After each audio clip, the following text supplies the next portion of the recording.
తెలంగాణలో ఉష్ణోగ్రతలు ఒక్కసారిగా పతనమయ్యాయి. మోంతా తుఫాన్ ప్రభావం పూర్తిగా తగ్గడంతో వర్షాలు ఆగిపోయాయి. ఆ తర్వాత వాతావరణంలో నెలకొన్న మార్పులు పొడి వాతావరణ ప్రభావంతో తగ్గుతున్నాయి. రాష్ట్ర వ్యాప్తంగా సాధారణం కంటే 2 నుంచి 4 డిగ్రీల సెల్సియస్ మేర ఉష్ణోగ్రతలు పడిపోయాయి. అక్టోబర్ నెలాఖరు కల్లా ఉష్ణోగ్రతల తగ్గుదల నమోదు కావాల్సి ఉండగా ఈసారి కాస్త ఆలస్యంగానే ఉష్ణోగ్రతల పతనం మొదలైంది. దీంతో చలి ప్రభావం కనిపిస్తోంది. కొమరంభీం, ఆసిఫాబాద్ జిల్లాలో ఉష్ణోగ్రత పడిపోయింది.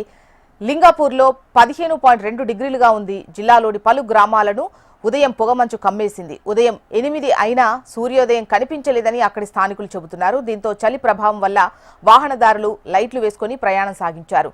వృద్ధులు, పిల్లలు చలి తీవ్రతకు ఇంట్లో నుండి బయటకు రావడానికి జంకుతున్నారు. ప్రస్తుతానికి ఎలాంటి వాతావరణ హెచ్చరికలు లేవని అధికారులు అంటున్నారు. వాతావరణంలో నెలకొనే మార్పులతో అక్కడక్కడ తేలికపాటి వానలు కురిసే అవకాశం ఉందని, ఈ పరిస్థితుల్లో ఉష్ణోగ్రతలు పతనం క్రమంగా ఉంటుందని వాతావరణ శాఖ అధికారులు చెబుతున్నారు.